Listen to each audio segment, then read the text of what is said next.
channel, Dirty Distaggio, back at you with the Storm Mesa 3 Super video. Here's our strategy. We collapse in from the four corners and we zip in straight to that center boss. We run Storm Mesa 3 for the shards rewards. Boom! They collapse in. You saw it happen there. We collapse in from the four corners straight to the center boss. This is the legendary boss. This is the toughest boss in all the Storm Mesas, including Storm Mesa 4, which has 4 green bosses and 1 blue boss. And so here's the key, guys, right there. Shaman. What? That's right. You said it. Shaman. Shaman can at least double stack, maybe quad stack. We're not sure if IGG puts a cap on the debuff stack, but that's it right there, guys. Shaman's on my team. That's number 1. There's another reason, though. Shaman, he debuffs, reduces target attack by 44% for 7 seconds. This can stack. This does stack. How many times it stacks? We don't know, but it feels like it stacks a lot. And we assume IGG put a debuff limit on these, and I'm not sure what it is. Here is really here that puts it all together, makes it work, is Frost Witch. Frost Witch also has a debuff which reduces attack speed by 20%. Now you're wondering, wait a minute, why would you use Frost Witch if both Nobody and Godfuzzy on this team have dragons? Why would you ever use Frost Witch? Well, the reason is Frost Witch can stack multiple times. A dragon can never stack because of the cooldown of 6 seconds. So its breath weapon lasts for 6 seconds, it debuffs for 45% attack speed, but you know what? It never stacks more than once. We believe Frost Witch does.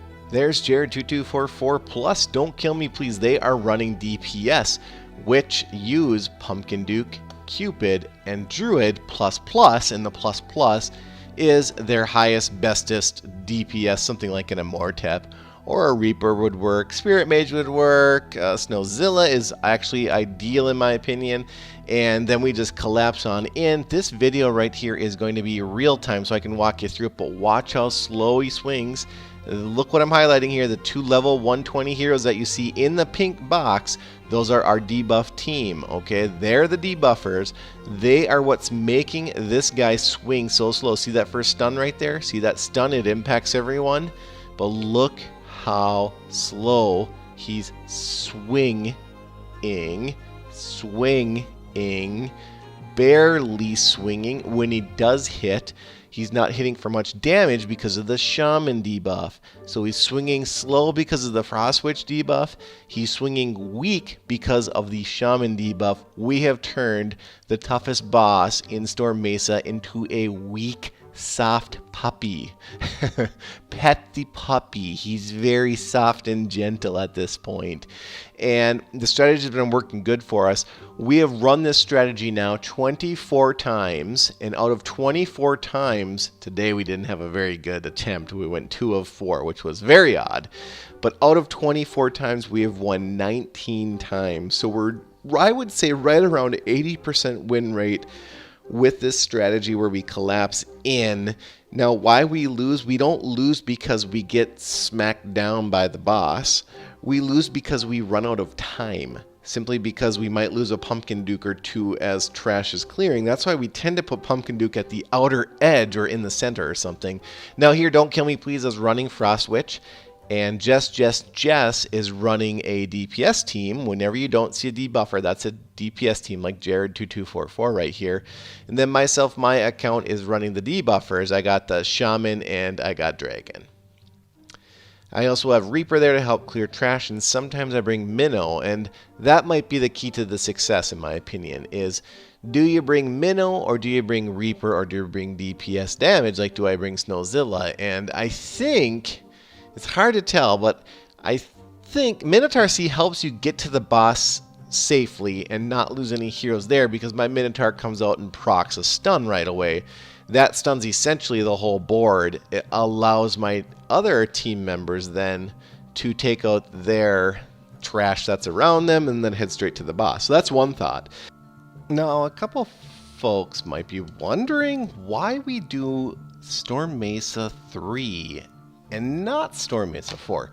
Well, the reason is the rewards that you get from Storm Mesa 4 are honor badges. Those are the most common rewards that you get from Storm Mesa 4. And if you notice, just look at the levels on this team right here, and you can see that most of the heroes are already 160 or higher, which means they're already 9-star, which means we have a lot of honor badges already. So why would we be doing a Storm Mesa that rewards you in honor badges? I mean, we'll do boss if we need honor badges, you know? And so what we decided was we took a look at all the Storm Mesas and the rewards and whatnot, and Storm Mesa 3 gives shard rewards, and shard rewards to the majority of our team are more beneficial than honor badges, and that is perfect. So that's why we picked Storm Mesa 3. However, it's still very difficult, and I would say that it took us longer to come to our Storm Mesa 3 strategy than it did to come to our Storm Mesa 4 strategy.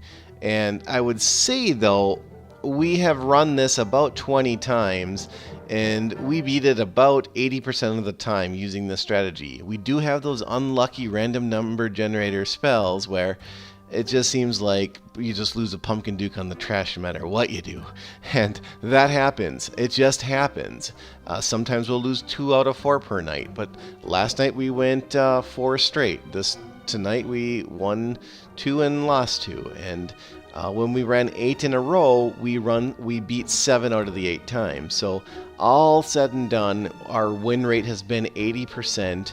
We have won a good chunk of them, and that is acceptable to us. And there will be that occasional day you win 1 out of 4.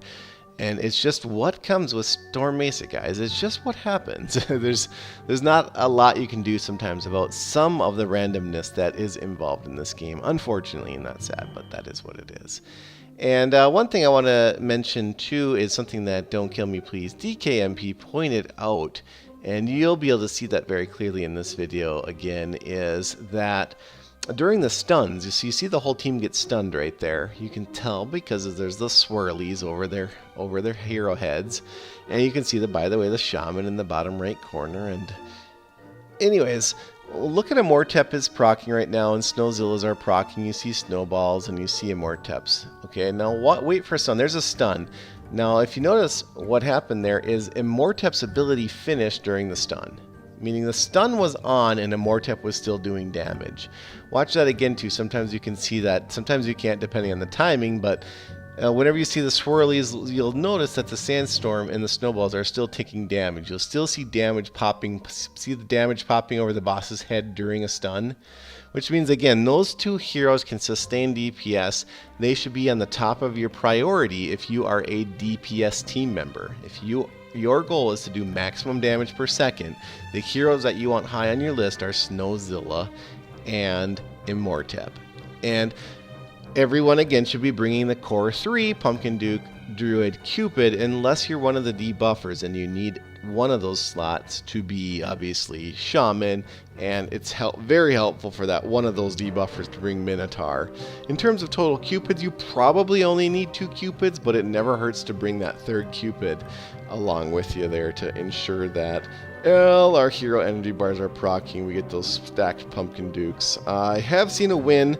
We have won this once with 1 Pumpkin Duke standing, and I think we did get a little bit of lucky there on how the Cupid was stacking. So just keeping that Pumpkin Duke proc heavy. So again, this was a real-time speed video just so you could kind of see just how chaotic it is with Immortep proccing and Snowzilla, and good times these team dungeons. We're having a lot of fun, and I do think that if this game did not have guilds and did not have team dungeons and did not have torch battles, that many players would not be playing this game anymore. I think it would have just died out. But there is a social aspect to this game which is powerful and is a draw, and many people in our team here that you see on screen and others that cycle in, which is Team Misfits. That's our team name. I'm not sure why we picked that name. I guess I picked that name just randomly, but I just feel like I'm a toy on the island of misfits. I guess that's just how I feel.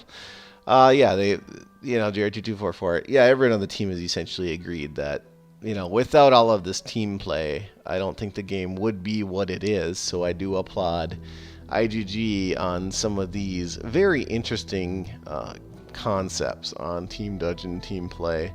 It does make all of us and all of Guild dirty be online at the same time, and our in-game guild chat spikes up to 80, sometimes 100 messages. Then again, I get spammed a lot with other things too.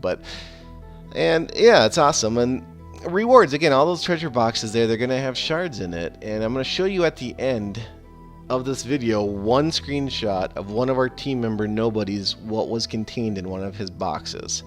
Okay, and then I will be doing another video, what's in the box, right? To continue my series that I created after every one of you commented on one of my past videos like, dude, you showed that you beat you beat the Storm Mesa, but you didn't show us what was in the purple box. We need to see what's in the box. So I created a video called What's in the Box, and let's just keep that going. I'll show you what's in the box here in a future video. This video I won't have time, but I will show you one screenshot, which is absolutely unbelievable. I'm very happy to see that this exists in the box. And again, we're just running some super duper high speed video here just so you can kind of see that, you know, this combination is not a fluke. We didn't win luckily. We've won, again, 80% of the tries, and we've tried about 25 times, 26 times.